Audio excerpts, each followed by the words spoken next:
Hey, what's up, Periscope? I'm Will Gans with Good Morning America, and I'm here once again with Dominique Dawes. Good morning. So you've done hit number 1 on GMA for the morning, so we have a little bit of time. Yeah. And while you're here, you've been talking obviously a lot about the Olympics and what we can expect and reviewing past day's events. But while you're here and we're backstage and we have you for a couple minutes, can we get to know you a little bit better? Sure. All right. So tell me about what life is like post-Olympics. We've got one more event today for these gals, but when they're done with that last event, is it a feeling of relief? Is it a feeling of, oh man, I'm kind of sad it's over? What's it like when they're going to be done today competing in Rio? Well, I will say from my experience, especially after the 96 Olympics, it was when the madness and mayhem really began, especially if you're a professional athlete. It's your opportunity to capitalize off of selling your brand and your personality. We did not stay in Atlanta for the closing ceremonies, so I didn't march the opening ceremonies. Gymnasts don't march during the opening ceremonies because we usually compete on day 2,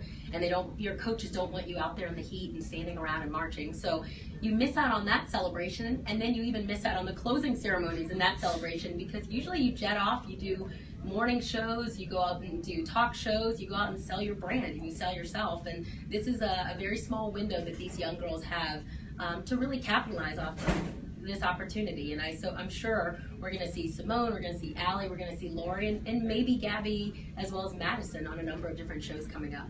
Definitely, yeah. They'll celebrate later. They'll have time to celebrate. I hope so. They deserve it. They've earned it. They do. So I want to ask as well. You now have a family of your own. I do. And we were chatting a little bit about this on Facebook. For those of you who haven't watched The Wake Up Call, I'm telling you to right now.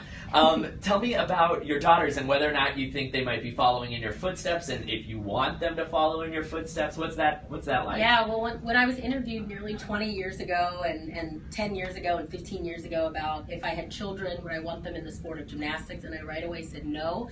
I did an interview at Olympic trials with Simone, and she was asked by someone if she wanted her future kids to do gymnastics, and she said no way. However, I have 2 kids, a 2.5-year-old and an 11-month-old. I'm turning 40 this year, and oh my goodness, my 2.5-year-old loves the sport of gymnastics. Uh-oh. I don't think it helps that mommy was putting her in mommy and me classes when she turned 1 year old, and it was really, I think, for her to burn some energy, of course, right, but for me to get out there and have fun and see some old coaches and old teammates. And so I think I've kind of given her a little bit of the gymnastics bug. I mean, she wakes up in the middle of the night now and watches Simone perform and then goes right back to sleep. So unfortunately, that might be the road that myself and my husband will have to take with my 2.5-year-old. But we don't know yet with our 11-month-old because she's still getting the walking thing down. If she's doing a flip, it's probably on accident at this point. Yeah, she's doing like log rolls. But it doesn't help that we have a trampoline in our living room. Oh, man. Kitty trampoline. I would encourage every single mom and dad out there to sorry, I'm getting so hoarse, but to make the investment, because those trampolines are wonderful, especially if your kids have a lot of energy. Yeah, that's a good way to get some of that excess. Yeah. Just let them bounce for a little bit. Just keep bouncing. Yeah, exactly. So while you've been here at GMA, you've talked a little bit about everything. Does it bring? What kind of deja vu is it like for you? Watching, and at this point, you've seen a couple girls compete, in different places, London and then here. Does it take you back? Does it make you miss it? Are you glad to be on the other side of it at this point? What's it like watching these girls? I have not at one time wished I had a leotard on or wished I was out there on the Olympic stage again. I love the fact that these girls are great ambassadors for the sport. They're doing a phenomenal job. I'm proud of each and every one of them. It does take me back and make me reminisce about the 96 Olympics, a little bit about the 92 Olympics and the 2000 Olympics, but I have truly closed that chapter in my life. And I think being a wife, I think being a mother of 2 young girls has allowed me to do that. Back in the day when I was not married and I didn't have kids and I would watch the Olympics, I felt a little sad because I felt as if my identity was still wrapped up in being an Olympic gymnast, and I felt as if, oh, maybe I'll come back for that 4th Olympics, or like the gymnast that went for her 7th Olympics, no. And next round she's gonna show up with a walker, exactly. How is that? And I'll be there with her, yeah, it's just not good. And so I used to always want to make that comeback because I didn't feel complete, and I truly believe that settling down and being clear on who I am, and my identity is not wrapped up in just being an Olympic gymnast anymore, but now I'm a wife, I'm a mother, which is the most important vocation I truly believe in this world, that I can watch these girls and truly see them as my kids now, as a mother. You know, I'm like, oh, Simone, I'm so proud of her. Like, she could be my little Kateri or my little Quinn, you know, is going to look up to her, look up to Lori Hernandez. And so during these games, I've just been like a proud mom watching them. That's incredible, and it is, you know, you have been here and with us on the show and competing, yes, in the GMA games, but at the same time offering competing poorly in the GMA games. Like, my father-in-law reached out to say how poor of a soccer player I am, and it's interesting because the ongoing joke in our family is I would tell my husband, yeah, I used to be this great athlete, and then he's played different sports with me, and he's like, no, you were a great gymnast, and that was it. That's about it. Gymnasts can't usually do very much else. But, you know, on the flip side, though, you know, to make light, yes, sure, the GMA games are, you know, silly and fun and all of that stuff, but now to be, you know, a role model for so many women, you know, for not only your daughters, but, you know, you have a big following on Twitter, which, by the way, if y'all are watching and you have good questions, shout them out to us. You have one. But what are folks asking? They want to know, now that you're focusing on being a mom and a wife, what are your goals in that department of your life? That's a wonderful question. It's really about having happy and healthy kids and making sure that my kids love themselves and love others. I think at the end of the day, that's the most important thing.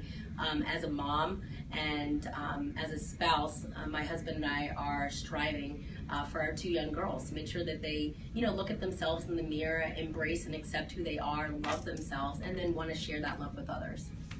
And that's very solid advice. And, you know, on top of your accomplishments in the Olympics and, you know, setting a goal, you know, being an inspiration for your daughters and for other, you know, girls and guys on the internet, it's tough, I think, to be so in the spotlight and to remain in the spotlight for this long, like we see with Gabby Douglas and the, you know, the folks that are trolling her on the internet and stuff like that.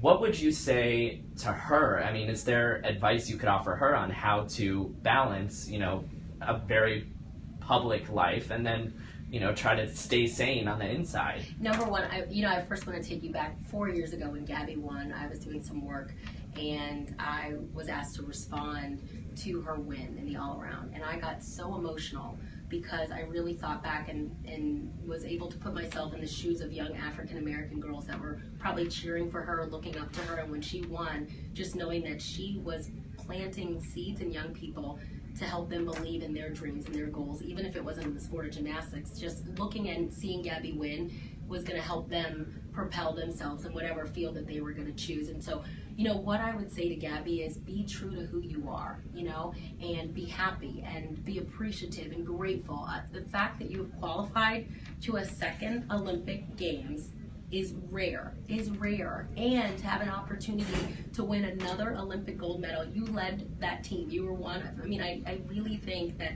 you know, those 5 girls, each and every one of those girls contributed to that team gold. Even if one only did one event, you know, she still was a big part of that team.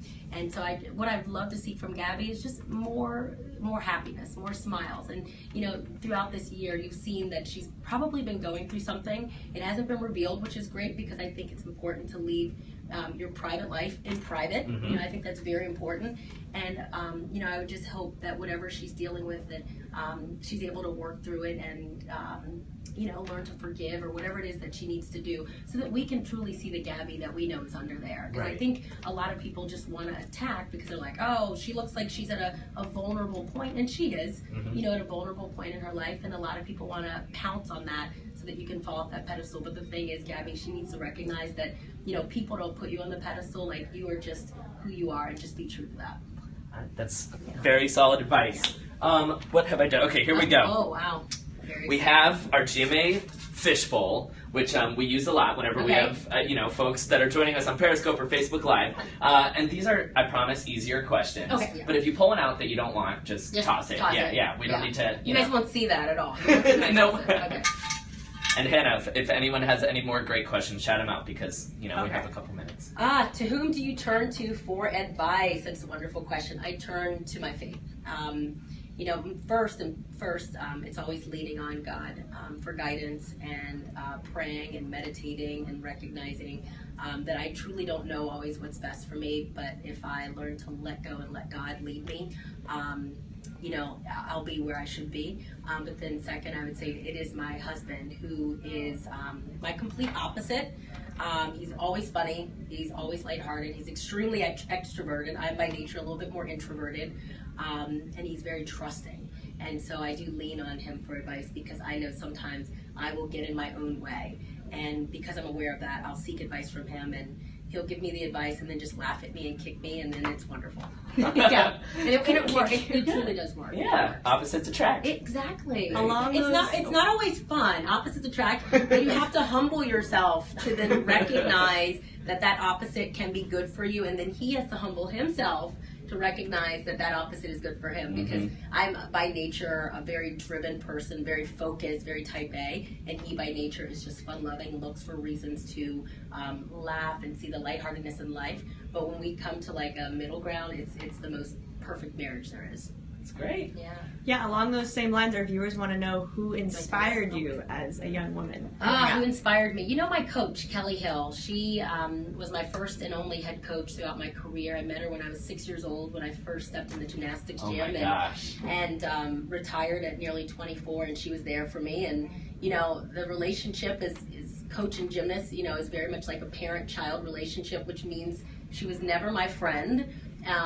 She would kick me in the butt when I needed it, when I wanted to quit. She made it very obvious that quitting wasn't an option, and I'm glad that she did that, because as a child, you by nature want to take the easy road out. Like, children are not always driven to be like, oh, I'm going to work harder or persevere or, push myself beyond my limit. And, she was there for me when I needed her. And even just the work that I'm doing with you guys on GMA, she sent me a text message just saying, you look fabulous, keep it up, you're being yourself, you're being real. And from her, that's all I need to hear, because, she knew me before I was this right now, or before I had a gold medal or anything. And so, her affirmation means a great deal. That's awesome. Yeah. She's still in your life, and She she's is. still. That's so funny that you say, like, because on the flip side, if I got a text or something from a high school choir director or somebody, Exactly. it's still someone that you value their opinion, and Yep. you've learned to trust them, and that's so. Well, they have no ulterior motive. They're truly being honest, and Right. you got to appreciate that from people from your childhood. Exactly.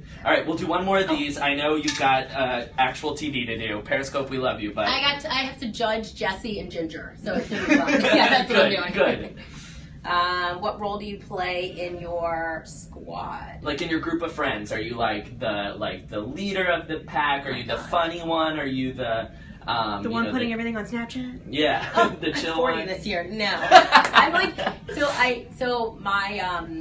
my cousin on my husband's side was giving me advice on increasing social media, because when you're 40 and you're married, you have 2 kids, that's not on your plan, but you'd like to do it. So she sent me a link to Snapchat, and I'm like, oh no, another thing that I have to get involved in. So I'm still working on that. So I don't quite have the Snapchat up just yet. But I would say in my group of friends, I am not what people expect. I am, and I don't want to say it in a bad way, but I'm like the invisible one. Like I'm there. I love my friends. I love to laugh a little bit, but I am definitely not the one that needs, wants, or desires the spotlight. I'm really in the background, because again, by nature, I am an introvert. But behind closed doors, my best friend says I'm funny as heck. Thank you, Wendy Pierce. Wendy Pierce, thank Wendy you. Pierce. But no one else laughs at me except for her and her awesome daughters, Capri and Callie. They think I'm pretty awesome, and even right now they're gonna flip out because the kids don't understand how Auntie Dom got inside the TV and Auntie Dom is inside a computer now. All of it, yeah. Exactly. But the problem is my best friend Wendy, she is confused by TV too. So and it makes no sense because she's like 36. You think she'd have it down by this point, exactly. but She doesn't understand I'm on the East Coast and she's out in Hermosa Beach, so it's hilarious. Yeah. Love it. So that's my friend. Hey, but she got the shout out though, so she can't be, Yeah, exactly. All right, y'all. We are have a lot more with Dominique coming up on the show. She's going to be judging Ginger and Jesse, and that'll be interesting. Putting to on say the Phelps face, I believe. It's like 23 gold medals. which is a lot. Who wins that many? Michael Phelps. Michael Phelps, apparently. Yeah. Well, we will see you on GMA. Guys, thanks so much for tuning into our Periscope. And like I said, much more with Dominique coming up on the show, so turn on ABC. You don't want to miss it. And Jesse said he was going to pay you off, so Okay. I'll keep my eyes out. I'm going to keep things, make sure everything's on the up. Oh, wait, was this cash? No, he's going to write a check. Write a check. He doesn't have enough cash on him, apparently. Thanks so much, Great, thank Dominique. you. All right, we'll see y'all later, guys. Great. Thanks, guys.